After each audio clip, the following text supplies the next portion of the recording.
Hello friends, welcome to India education centre. जैसे कि आपको पता ही है, सीजीएल 2021 में इस बार मैथ्स के क्वेश्चन थोड़े अच्छे पूछे गए हैं। तो आज से हम सीजीएल की सारी शिफ्ट्स को सॉल्व करेंगे तथा क्वेश्चंस को करने के आसान तरीके देखेंगे। आज हम 13 अगस्त शिफ्ट 1 को डिस्कस करेंगे, साथ ही आपके डाउट को भी देखेंगे। तो चलिए स्टार्ट करते हैं। पहला क्वेश्चन आपका डीआई का ही है। नेक्स्ट क्वेश्चन देखते हैं। ट्राइंगल एबीसी और ट्राइंगल पीक्यूआर आपको सिमिलर दे रखे हैं और त्रिभुज एबीसी का क्षेत्रफल त्रिभुज पीक्यूआर का क्षेत्रफल का अनुपात क्या दे रखा है, 64 और 81 दे रखा है। एडी और पीटी क्रमशः त्रिभुज एबीसी और पीक्यूआर की माध्यिकाएं हैं और पीटी आपको दे रखा है 10.8। तो आपसे एडी की वैल्यू पूछी है। तो ठीक है, आपको पता ही है भुजाओं का अनुपात इनके वर्ग के अनुपात एरिया के वर्ग के अनुपात के बराबर होता है। तो 64 का कितना हो गया 8 और 81 का 9। ठीक है, तो ट्राइंगल एबीसी में आपको एडी फाइंड आउट करनी है और पीटी दी हुई है। तो 9 की वैल्यू कितनी दी है आपको 10.8। तो कितना गुना हो गया इसका 12 गुना। तो ये कितना हो जाएगा 12 गुना, तो एक 12 अट्ठे 6 में 96, 9.6 आंसर हो जाएगा आपको। नेक्स्ट चलते हैं, अगेन डीआई क्वेश्चन है। नेक्स्ट क्वेश्चन है, मुद्रित मूल्य पर 21% की छूट देकर पुस्तक बेचने के बाद किसी दुकानदार को 21% का लाभ प्राप्त होता है। तो पुस्तक का क्रय मूल्य और विक्रय मूल्य का अनुपात आपसे पूछा है। तो आपको 21% की छूट दी है और 21% का ही लाभ हुआ है। ठीक है, और आपको सीपी और एसपी का रेशियो पूछा है। तो हम कह सकते हैं कि अगर 21% का उसको प्रॉफिट हो रहा है तो इजीली उसका सीपी जो होगा विक्रय मूल्य से कम होगा। तो ये आंसर तो हो नहीं सकता। इसी तरह आपका ये आंसर भी नहीं हो सकता। तो ये आंसर यहाँ तो ये होगा, ये आंसर ये होगा। ठीक है, तो अब हम देख लेते हैं। तो हमने मान लिया उसका मार्क प्राइस कितना था 100 मान लिया। ठीक है, तो उसका एसपी कितना हो जाएगा, इस पर 21% की छूट दे देंगे तो कितना हो जाएगा 79। ठीक है, और सीपी कितना हो जाएगा, ये 79 कितनी है आफ्टर 21% प्रॉफिट के साथ, तो 121 की वैल्यू है और इंटू 100 ये आपका सीपी हो गया और एसपी आपका है 79। तो सीपी रेशियो एसपी कितना हो जाएगा 79 से 79 कट जाएगा 100 रेशियो 121। तो ये आपका आंसर हो जाएगा। ठीक है, नेक्स्ट देखते हैं, डीआई का क्वेश्चन है again. Next, x plus 1/x is equal to 4। तो x की पावर 5 प्लस 1/x की पावर 5 आपसे पूछी थी। तो x की पावर 5 प्लस 1/x की पावर 5 आपको निकालनी है। तो ये क्या होती है एक्स स्क्वायर प्लस 1/x²।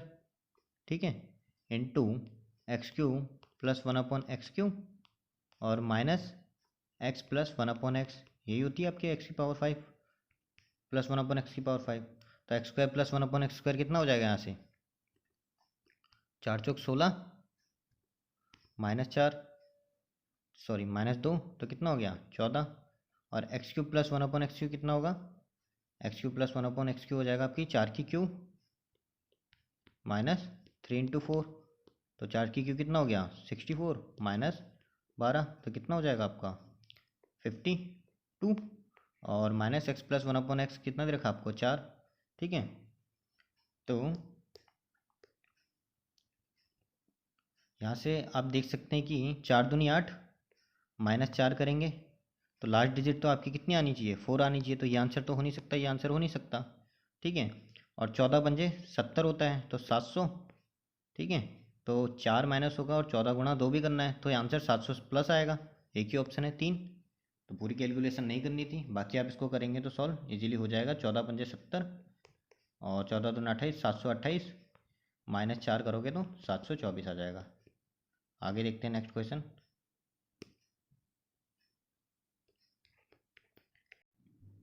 तो अब ये कह रहा है 140 में 15 की दर से कुछ फल खरीदे और उतने ही फल 120 में 10 की दर से खरीदें। यदि सभी फलों को 132 प्रति दर्जन की दर से बेचा जाए तो पूरे लेन देन में प्रॉफिट परसेंट आपसे पूछा है। तो ठीक है, 15 में और 10 का एलसीएम कितना हो जाएगा आपका 30। तो हम मान लेते हैं 30 फल खरीदें। तो 15 में 140 खरीदे तो 30 में कितने खरीदे होंगे 30 फल कितने में खरीदे होंगे 280 में। और यहाँ पे 10 फल 120 में खरीदे तो 30 फल कितने में खरीदे होंगे 12 12 24 32 36 360 में। तो यानी उसने 60 फल कितने में खरीदे हैं आपके 8 से 14 की 4 कह रही हासिल 1 और 3 2 5 और 1 6, 640 में उसने 60 फल खरीदे। अगेन उसने 12 फल कितने में बेचे? 132 रुपये में। ठीक है, तो 60 फल कितने में बेचे होंगे उसके? गुणा 5 कर लेंगे इसको, तो 5 दूनी 10 और 1 11, 13 पंजे 65 और 1 66, तो कितना हो गया? 660 रुपये में। तो डिफरेंस प्रॉफिट कितने का है? 20 आउट ऑफ 64। परसेंटेज निकाल लेंगे तो कितना हो जाएगा? ये 32। आप इसको 4 के पाड़े से और काटेंगे तो ये तो हो जाएगा 25, 4 अट्ठे 32, तो 25/8, 25/8 की फ्रैक्शन वैल्यू कितनी होती है? 3 सही 1/8 हो जाएगी। तो ये हो गया आपका आंसर। नेक्स्ट देखते हैं। ये कह रहा है cos square theta upon cot square theta plus sine square theta -1 is equal to 3 और थीटा 0 और 90 के बीच में तो tan theta plus cosec theta का मान ज्ञात कीजिए। तो ये क्वेश्चन बेसिक से इजीली हो जाएगा क्योंकि हमें पता है cos square theta upon cot square theta और एक साइन स्क्वायर थीटा -1 कितना हो गया? Minus cos square theta. ठीक है, अब कितना हो जाएगा? Cos square theta upon cot square theta minus cos square theta कितना होता है? Cot square theta into cos square theta होता है।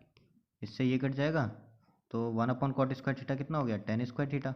और टेन स्क्वायर थीटा की वैल्यू आपको कितनी दे रही है? 3। तो टेन थीटा कितना आ गया आपका? √3।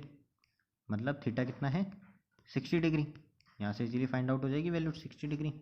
टेन 60 की वैल्यू रखोगे, थीटा की वैल्यू 60 डिग्री रखोगे तो टेन 60 √3 और कॉसेक 60 कितना हो जाएगा? 2/√3। तो ये कितना आ गया? 5/√3। √3 का ऊपर नीचे मल्टीप्लाई कर लो तो कितना हो जाएगा आपका? 5√3/3। D option. ठीक है, नेक्स्ट क्वेश्चन देखते हैं।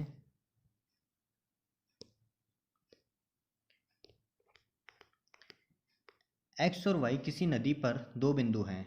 पी और क्यू सीधी रेखा एक्स वाई को 3 बराबर भागों में विभाजित करती है। यदि एक्स वाई के समांतर बहती है, नदी एक्स वाई के समांतर बहती है और किसी नाव द्वारा एक्स से क्यू तक और क्यू वाई से क्यू तक यात्रा में लगने वाला समय 4:5 है, तो धारा की दिशा में नाव की चाल और नदी की धारा की दिशा की चाल का अनुपात आपसे पूछा है। ठीक है, तो चलिए देखते हैं। ये कह रहा है कोई ऐसा पॉइंट है आपका, ये एक्स वाई है 2 पॉइंट, इसके बीच में कोई पॉइंट है पी और क्यू, ये पी और ये क्यू, ये किस रेशियो में है? 1 1 1, तीनों बराबर रेशियो में है। अब ये कह रहा है नदी एक्स वाई के समांतर बहती है, तो मतलब नदी इस वे में बह रही है। एक्स वाई के समांतर बहती है यदि नाव द्वारा एक्स से क्यू तक और वाई से क्यू तक की यात्रा में लगने वाले समय का अनुपात दे दिया 4:5।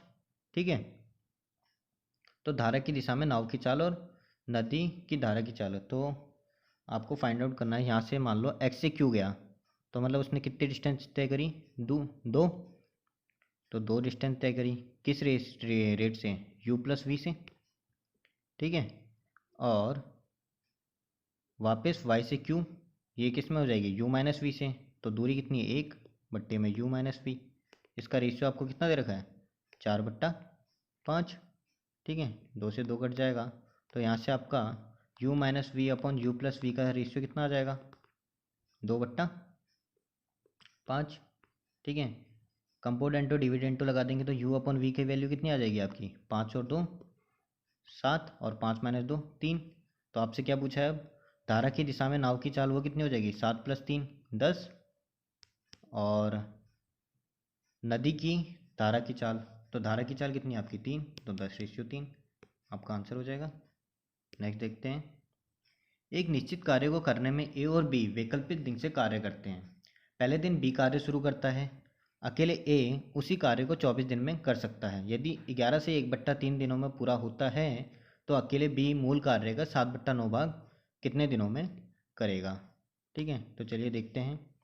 ये कह रहा है ए और बी वैकल्पिक दिन से कार्य करते हैं, तो मान लिया और बी पहले कर रहा है तो बी पहले कर रहा है और फिर ए कर रहा है। 11 से 1/3 दिन काम है, तो मतलब 10 दिन तो 5 इसने कर लिया होगा, 5 इसने कर लिया होगा, 11वें दिन अगेन बी ने किया होगा और रिमेनिंग 1/3 दिन इसने काम किया होगा।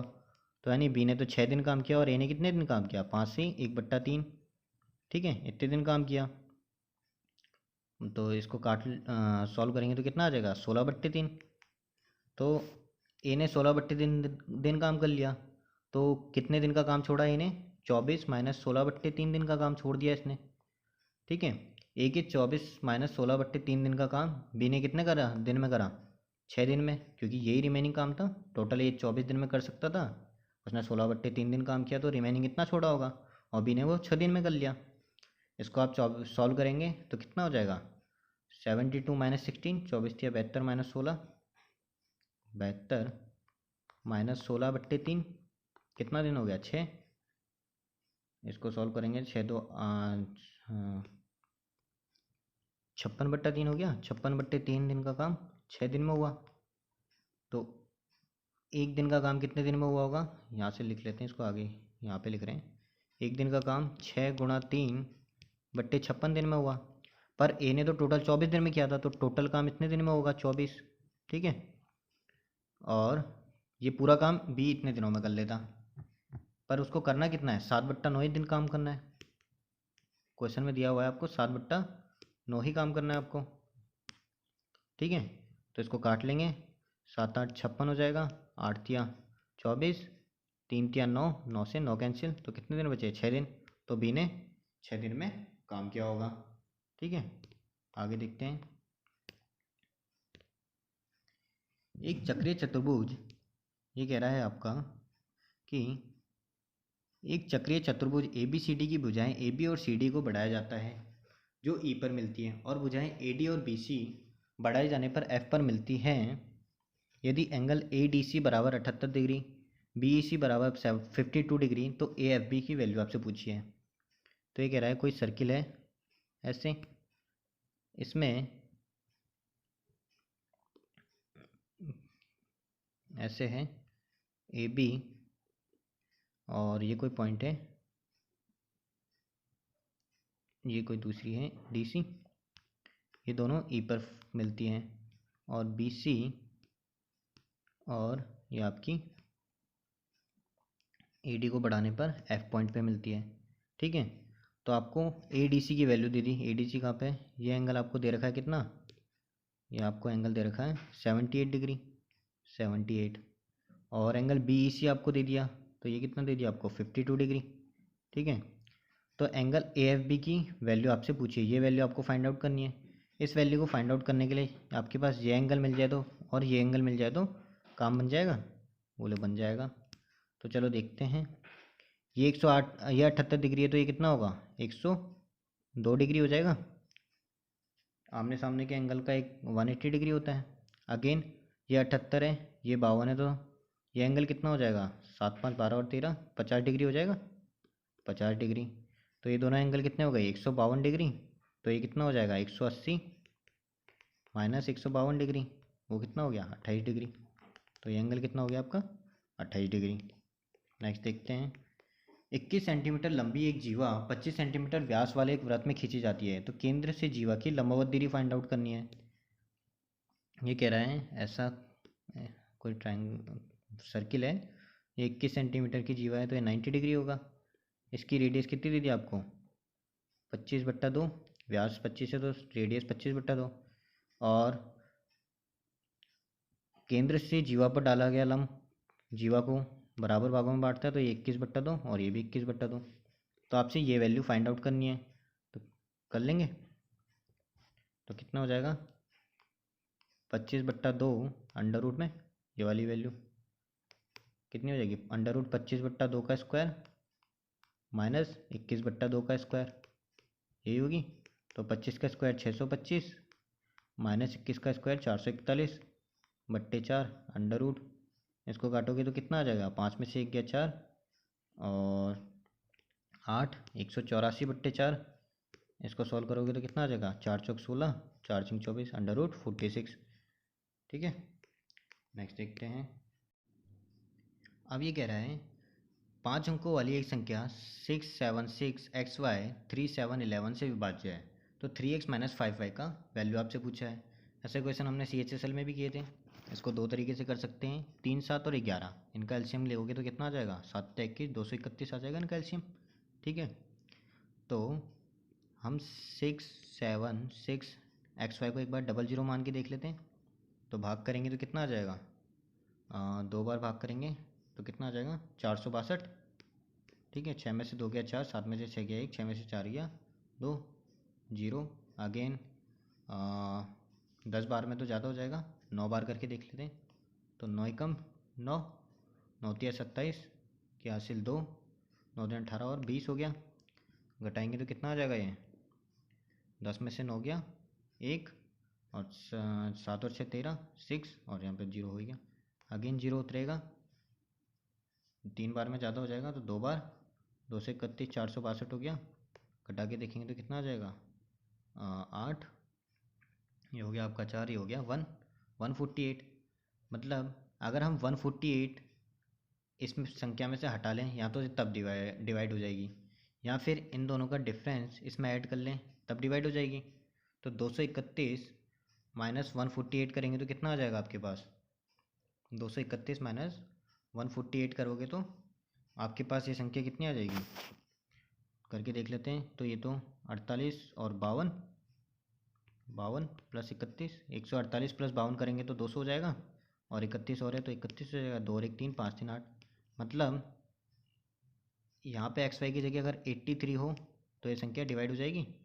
तो एक्स की वैल्यू रख लो यहाँ पे 8, 8 या 24 और वाई रख देंगे तो 5 या 15, तो कितना आ जाएगा डिफरेंस, 9। ठीक है, नेक्स्ट देखते हैं। माना कि त्रिभुज ABC और त्रिभुज PQR सिमिलर हैं और इनका रेशियो दे रखा है, एरिया दे रखा है आपको 144/49। यदि AB बराबर 12, BC बराबर 7, AC बराबर 9 तो PR का मान ज्ञात करना है। तो एरिया का रेशियो 144/49 है तो भुजाओं का रेशियो क्या हो जाएगा, 12:7 हो जाएगा, 12 का स्क्वायर 144 और 7 का स्क्वायर 49। अब आपको फाइंड आउट करनी है PR की वैल्यू। तो PR ये है, तो PR किसके लिए होगी, A और C के लिए। तो AC के लिए होगी, तो AC कितनी दे रखी है आपको 9, तो 12 की वैल्यू 9 दे रखी है, तो 7 की वैल्यू कितनी होगी, तो ये कितना गुना हो गया इसका, 3/4 गुना, तो ये भी 3/4 हो जाएगी, तो 7 या 21/4 हो जाएगा, ये आपका आंसर। नेक्स्ट देखते हैं। एक समचतुर्भुज की प्रत्येक भुजा की लंबाई 13 सेंटीमीटर आपको दे रखी है तथा इसके विकर्ण की लंबाई 24 सेंटीमीटर दे रखी है एक, और तो आपको समचतुर्भुज का क्षेत्रफल आपको फाइंड आउट करना है। तो हम देखते हैं, ये मान लीजिए कोई समचतुर्भुज है, तो हम जानते हैं कि समचतुर्भुज के विकर्ण 90 डिग्री पर काटते हैं। एक विकर्ण आपको दे रखा है 24 और ये बाइसेक्ट भी करते हैं, तो मतलब ये 12 होगा, ये भी 12 होगा। दूसरा आपको फाइंड आउट करना है, एक भुजा की लंबाई दे रखी है तो 5 12 13 ट्रिपलेट, तो ये 5 ये भी 5, तो दोनों एक विकर्ण हो जाएगा 10 और एक विकर्ण हो जाएगा 24। और समचतुर्भुज का क्षेत्रफल कितना होता है, D1 क्रॉस D2/2, तो 10 गुणा 24/2 कितना हो गया 120। ठीक है, आगे देखते हैं। 28 संख्याओं का औसत 77 है। यदि पहली 14 संख्याओं का औसत 74 और अंतिम 15 संख्याओं का औसत 84 है और 14वीं संख्या हटा ली जाए तो शेष संख्याओं का औसत आपको फाइंड आउट करना है। ठीक है, तो हम देखते हैं, पहली 14 संख्याओं का औसत 74 है तो कितना कम है, -3 कम है, तो 14 गुणा -3। ठीक है, प्लस अगली 15 संख्याओं का औसत 84 है तो कितना ज़्यादा है, 84 70 से आपका 7 ज़्यादा है, 7 ज़्यादा है ना, तो 15 गुणा 7। ठीक है, तो औसत में कमी फाइंड आउट करनी है तो कितना हो गया, 14 3 42 -42 और प्लस 15 7 105 105। तो 105 माइनस आप 42 करोगे तो कितना आ जाएगा, तो 58 तो ये हो गया, 58 प्लस 42 100 और प्लस 5, तो 58 प्लस 5 8 5 13 63 हो गया।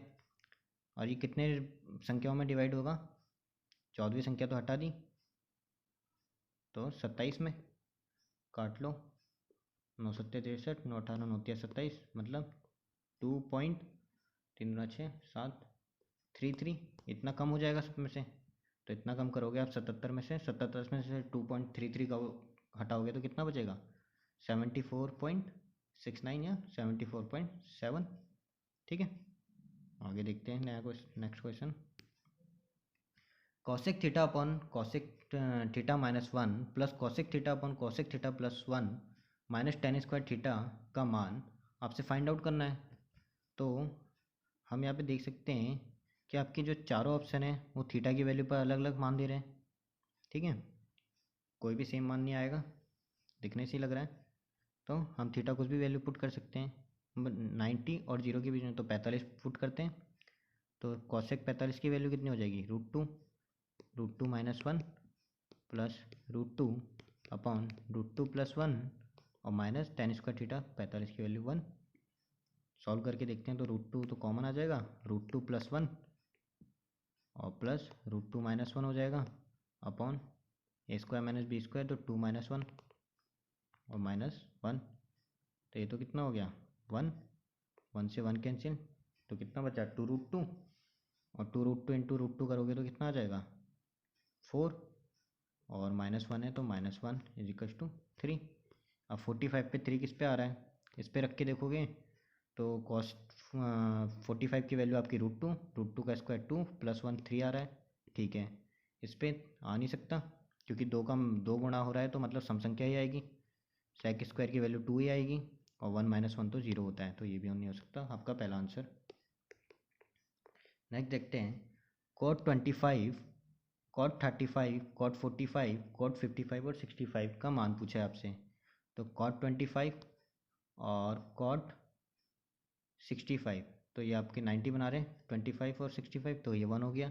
अगेन 35 और 55 90 बना रहे हैं तो ये 1 हो गया और कॉट 45 की वैल्यू 1 होती है, तो आपका आंसर क्या हो गया, 1। नेक्स्ट क्वेश्चन आपका DI का है। अब ये क्वेश्चन कह रहा है कि x को 19, 28, 55 और 91 रखने पर प्रत्येक से घटाया जाता है तो इस क्रम में प्राप्त संख्याएं समानुपात में होती हैं। तो x का मान आपसे पूछा है। तो इस टाइप के क्वेश्चन को करने का बेस्ट मेथड है आप ऑप्शन से करिए। ठीक है, तो हम ऑप्शन से करके देखते हैं। तो पहला ऑप्शन पुट करके देखते हैं, तो 19 माइनस 5 बट्टे में 28 माइनस 5 बराबर 55 माइनस 5 बट्टे में 91 माइनस 5, ये सेम रेशियो में होना चाहिए। तो 55 माइनस 5 करोगे तो आप कितना आ जाएगा, 50। ठीक है, और 91 माइनस 5 करोगे तो कितना आ जाएगा, 76, 86। ठीक है, तो काटोगे तो ऊपर 25 बन जाएगा, नीचे 43, यानी यहाँ पे 25 आना चाहिए, लेकिन माइनस करने में 25 आ ही नहीं सकता क्योंकि इससे ज़्यादा ये वैल्यू कटेगी नहीं और ये रेशियो 25 बन नहीं सकता है। तो पहला ऑप्शन तो आपका हो नहीं सकता है। ठीक है, अपन अब देखते हैं दूसरा। तो 19 माइनस 8 करोगे तो कितना हो जाएगा, 19 में से 8 घटाओगे तो कितना बचेगा, 11। मतलब ये प्राइम नंबर हो गया तो ऊपर का मान वहाँ पे भी वैल्यू कितना आना चाहिए था, 11 है उसका मल्टीपल सेकंड साइड में। तो ये 55 है, ये 8 है, तो 55 में से 8 घटाओगे तो कभी भी 11 का मल्टीपल नहीं आ सकता, तो दूसरा ऑप्शन भी नहीं हो सकता आपका।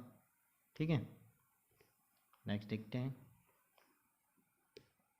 9, 19 में से 9 घटाओगे तो 10 बच जाएगा, तो यानी यहाँ तो रेशियो 2 बनेगा या 5 बनेगा इधर पे। ठीक है, ऊपर की वैल्यू में 19 माइनस 9 करोगे तो कितना आएगा, 10, और नीचे 28 माइनस 9 करोगे तो ये नीचे 9 19 आएगा, तो नीचे की वैल्यू 19 आनी चाहिए और ऊपर की वैल्यू 10 आनी चाहिए। तो 55 में से 9 घटाओगे तो कितना बनेगा आपका, 46 बनेगा।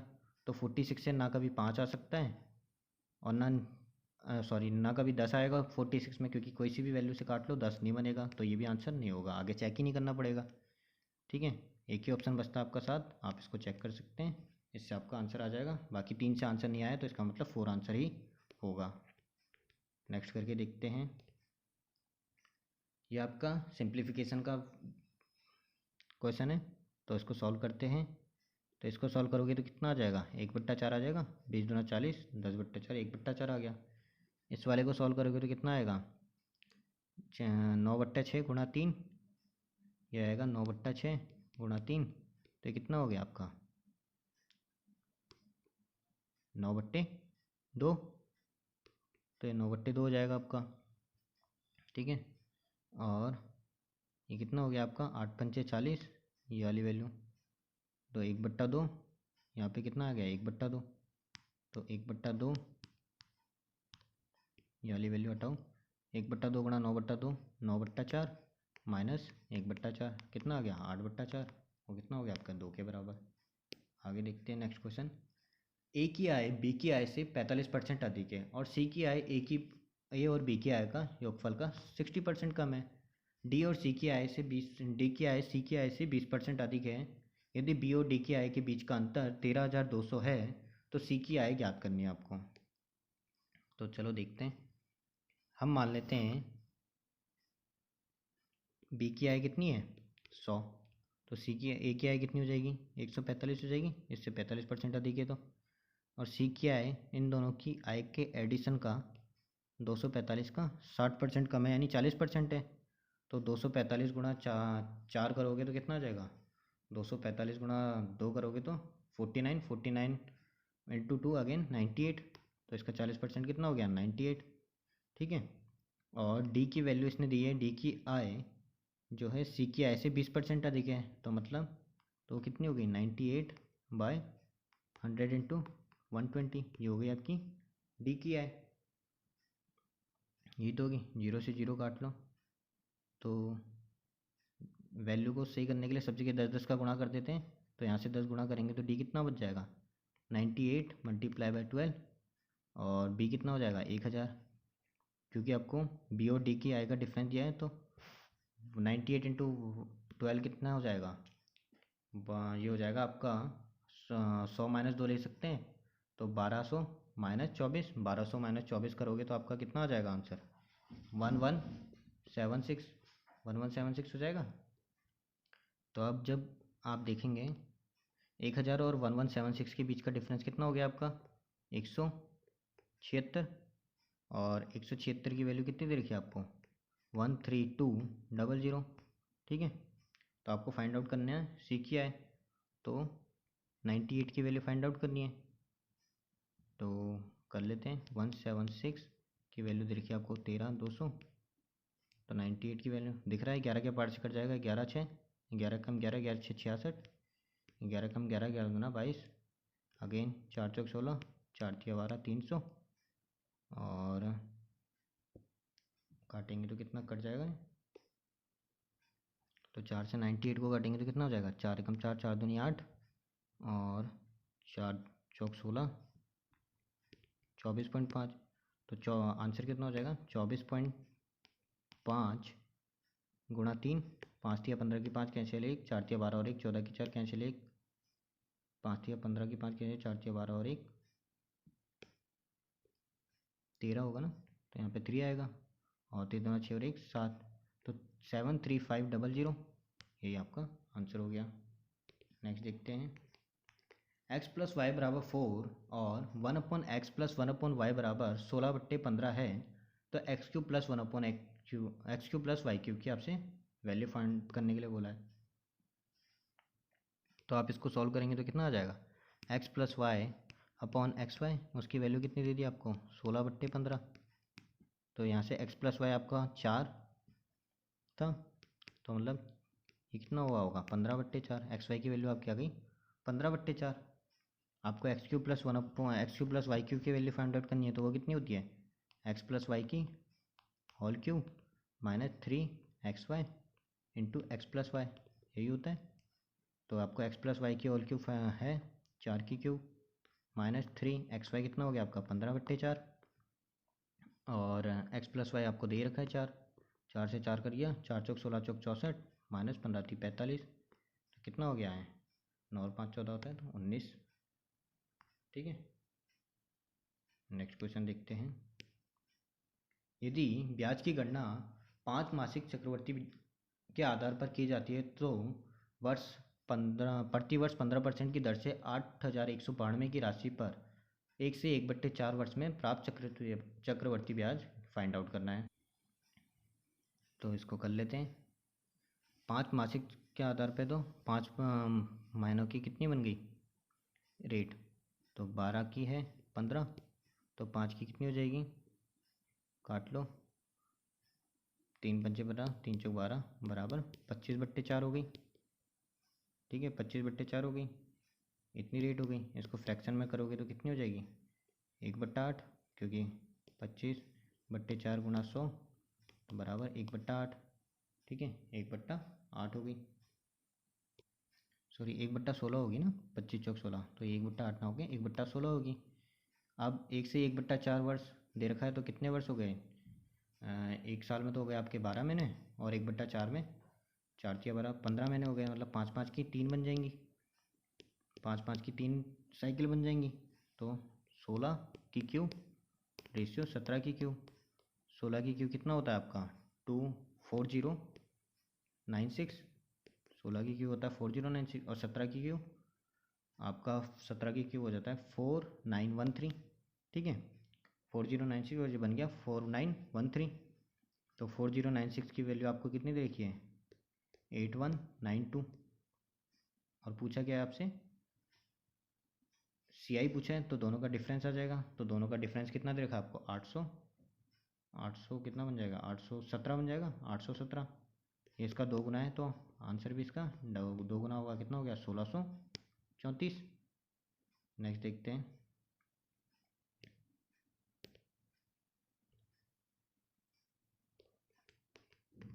ये कह रहा है 8 ब्रैकेट x प्लस वाई की whole cube minus 27 bracket x minus y की होल क्यूब बराबर 55 minus x bracket ax square plus b y square plus c x y है, तो a plus b minus c का आपसे value इसने पूछी है।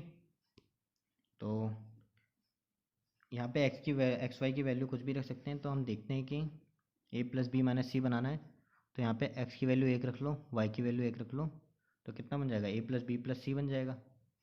तो इससे काम नहीं बनेगा, यानी या तो x की वैल्यू 1 नेगेटिव होगी या y की वैल्यू नेगेटिव होगी। तो हम x बराबर -1 और y बराबर 1 रख लेते हैं, कुछ भी रख लो चाहे तो, कोई सा भी नेगेटिव कोई सा भी पॉजिटिव रख सकते हो। तो x बराबर -1 और y बराबर 1 रखने पर ये तो आपका 0 हो जाएगा टोटल, और ये कितना बचेगा? -27 इंटू एक्स बराबर -1 y बराबर 1 रखोगे तो -2 की क्यू कितनी हो जाएगी? -8। ठीक है, और y बराबर 1 5, x बराबर -1 तो +1, और ये बन ही जाएगा a plus b minus x c, यही बनेगा आपका। तो ये हो जाएगा आपका 6, काट लेंगे, माइनस माइनस तो आपका प्लस हो गया, 3 नम 27, 3 दूना 6 और 2 चौक 8, तो 9 चौक 36। आपका आंसर कितना हो जाएगा? 36। नेक्स्ट देखते हैं। ये क्वेश्चन राहुल ने भेजा है, 24 अगस्त शिफ्ट 3 का क्वेश्चन है। देखते हैं क्या डाउट है। ये कह रहा है सभी 5 विषयों में छात्र ई द्वारा प्राप्त कुल अंक कितने होंगे? सिंपल है, इसमें तो आप इन सभी को ऐड कर लीजिए। ठीक है, तो ऐड करने में कितना आएगा? ऐड करेंगे तो 5 2 7, 7 5 12 और 4 16 और 4 20, 0 और हासिल 2, 8 2 10 और 7 17, 17 और 5 22, 22 और 6 28, 8 5 13, तो 330 आपका आंसर हो जाएगा। अच्छा, इसमें आंसर 306 दिया है, तो इसका रॉन्ग आंसर है ये, इसका आंसर 330 होगा। ओके, तो आपकी सिर्फ ख़त्म होती है। यदि आपको वीडियो पसंद आया है तो लाइक शेयर और सब्सक्राइब जरूर कीजिएगा। मिलते हैं नेक्स्ट शिफ्ट के साथ। Thank you.